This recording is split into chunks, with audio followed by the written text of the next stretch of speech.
யாக்கோபின் செல்வ மகன் யோசேப்பு இறந்து போனான் என்று செய்தி வருகிறது.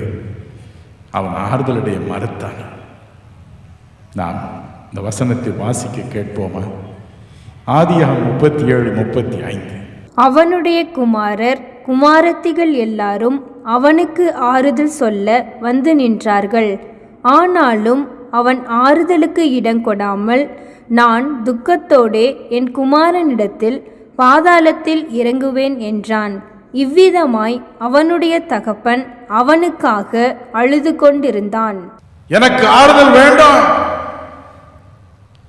நான் ஆறுதல் அடைய மாட்டேன். என் மகன் போனது தான் புலம்பி நின்றான்.